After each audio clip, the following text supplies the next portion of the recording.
Hi guys, welcome to my coffee show. My name is Jack and today we are comparing two DF64 grinders. Yes, you heard correctly, we are comparing two grinders with the same name. But today is a battle of generations. Gen 1 DF64 versus Gen 2. Big thank you to Joe from Espresso Outlet for sending us this Gen 2 grinder. I will put his links in the description. If you are looking for a coffee equipment, you may as well check his website. So what we're going to do today, we're going to talk about few similarities and differences between those two grinders. I will try to answer the question, is DF64 a grinder for you? And also, if you already have Gen 1, should you upgrade to Gen 2? So exciting video. If you're as excited as myself, click like, sit tight and enjoy. Quick lesson of history. DF64 was first introduced in 2021. That's about the same time when I started my adventure as a home barista. There was a big hype about it. The grinder became very popular. Why? Because in that price range you didn't have many single dose grinders. You got niche 0, but it was difficult to get. You would have to wait for a long period of time and it was more expensive. And also some people didn't like the conical burrs. DF64 comes with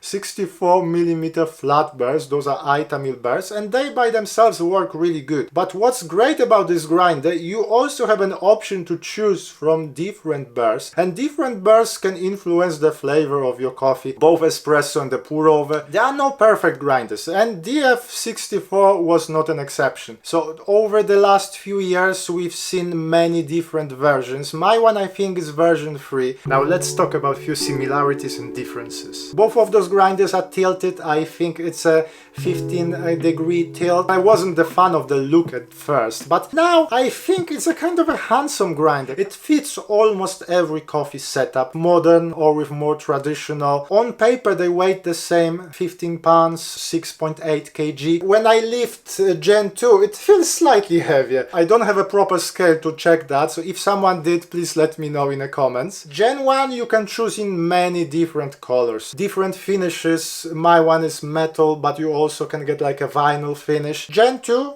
as far as I know, comes only in black or white, and I think that's enough, because who the hell would like yellow or a green grinder? Grind indicator on Gen 1 is pretty much non-existent. You've got something there that you can look at, but it's almost useless. When you look at the top, you will notice that the Gen 2 comes with a proper grind indicator. And also, when you look at the blowers, the blower from Gen 1 is slightly taller, made out of thinner rubber and with the metal cap, while Gen 2 is slightly shorter, made of the thicker rubber, and it's got a wooden cap. Another thing that you may notice immediately, the shape of the shoot is different. This grinder came with this plastic catching cap, which it's okay, but Gen 2 comes with this one. This is a very good catching cap and also has a collar that reduces the distance between shoot and the catching cap, so much less mess. Have a look at the position of the on and off switch on both of those grinders. You may notice the name of my Gen 1 Solo. So different parts of the world, they introduce this grinder under different names. Here in UK it's Solo, in US this is a Turin, in some part of Europe it is a Giota, who knows what else. And now talking about the internals. Power of the engine 250 watts, that's the same for Gen 1 and Gen 2. RPMs 1400, the same in between generations. The declamper on Gen 2 works much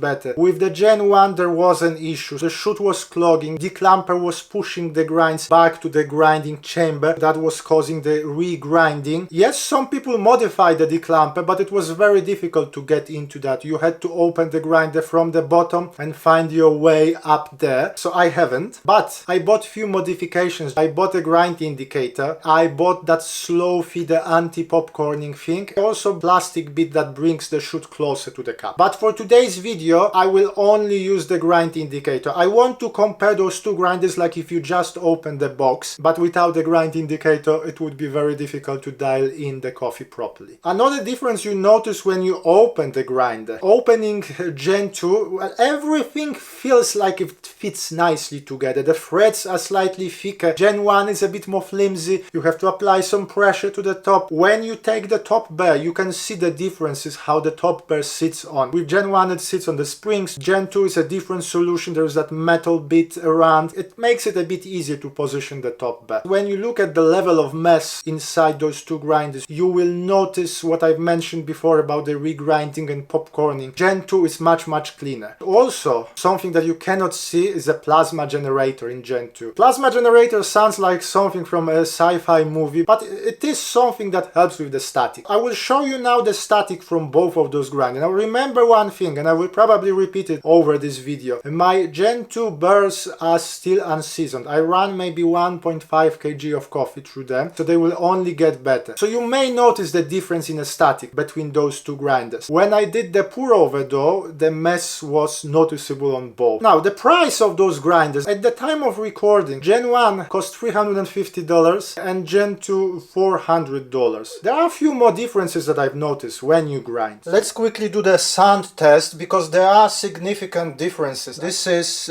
Gen 1, Gen 2.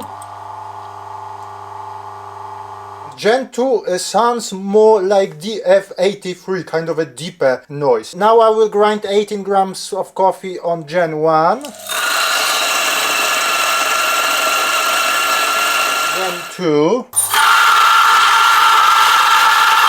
Gen 2 is louder to the point that it becomes almost an issue. I get near zero retention with Gen 2, even without the blower. With Gen 1 it's more like 0.5 without the blower, 0.2 with the blower. Another interesting difference at first it surprised me a lot was the different time of the grinding. So we're talking here about the same settings. And by the way, I've noticed those settings pretty much correspond with each other. So I'm using the same settings for the coffee that would run at the same time when I pull the espresso. And there is a different time of grinding. With Gen 2 it's about 12 seconds. With Gen 1 it can get into 18 seconds. What I think happens, and you can almost hear it, that popcorning and then regrinding. Gen 2 has anti-popcorning thing, while Gen 1 it doesn't. With Gen 2 you may get one bin that jump up and down. With Gen 1 it's a lot. So that's probably what slows down the time of grinding. So the same grinders, the same engine power, the same RPMs. Will the coffee taste the same? Well, let's check it. I'm going to run La Marzocco Liva style profile on decent. We're going to use coffee from Coffee Lab that has been sent to me by Wilson all the way from Malaysia. Thank you very much. I will put his links in the description if you wanna check his roastery. That's the medium roast coffee from Colombia. Well, let's do it.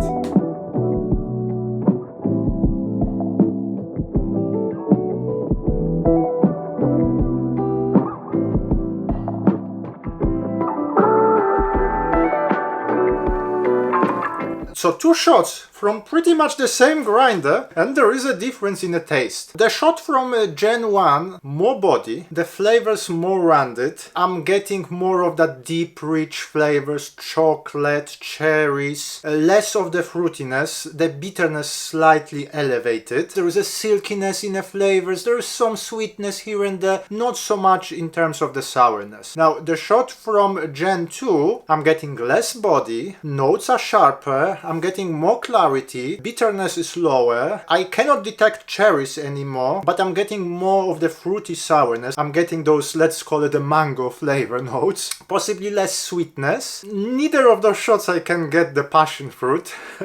Maybe it's my fault for not dialing it in properly. Most of the time I would go for the shot with more clarity, but for today with this coffee, this is like a medium roast coffee, I think actually Gen 1 overall gave me a better, more satisfying shot because of that nice silkiness and increased body. So why the differences in the taste? Well, first of all, my Gen 2 it's still unseasoned grinder. Another thing is, as we mentioned, the time of grinding and the regrinding of the coffee. That can create increased amount of fines, which can translate into those deeper flavor notes, but also a little bit more body. So if you like those kind of flavor notes, you may be happy with Gen 1, but most of us, we are looking for clarity in our shots. Now we're going to do something I haven't tried with Gen 2 yet. We're going to do a pour over. We're going to use Oria today and coffee from Square Mile Coffee Roasters. You will find the recipe and the exact settings somewhere around here. Well, let's pour it!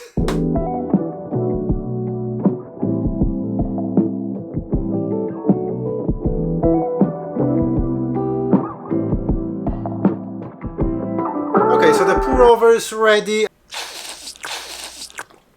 Both cups very similar. The difference kind of the same as with the espresso, but less obvious. So slightly deeper notes from the cup from Gen 1, less sourness, maybe a little bit more body. Cup from Gen 2, a little bit more fruitiness, bit more of the sourness. And as you know, I enjoy sourness in most of my pour overs, so therefore if I had to choose, I would go for the Gen 2 here, but the difference is not that huge. So guys, if you are still here, definitely click like, consider subscribing to the channel, plenty more things coming. I'm so over caffeinated, by the way. If you need any reasons to subscribe apart from the channel being awesome, we've got the pulsar we're going to play with soon, we've got the new Oria, we've got Comandante C3, Barracuda, so lots of interesting stuff here. My final conclusions here: I like DF64 grinders. DF64 Gen 1, there were a few things that could have been improved, and they did improve them in the Gen 2. So almost everything works perfectly. So if I was looking for a grinder in that $400-ish range, I would go for a Gen 2. Great grinder to have. Honestly, as soon as you take it out of your box, you know that you bought something of a nice quality. There is a completely different experience you get from this grinder. More professional, more accurate. Everything kind of fits nicely together. Everything works nicely here. If you have your Gen 1, if you modify the declamper, if you got a grind indicator, maybe that anti-popcorning thing, it's still a good grinder, so you can keep it. As you could see in the espresso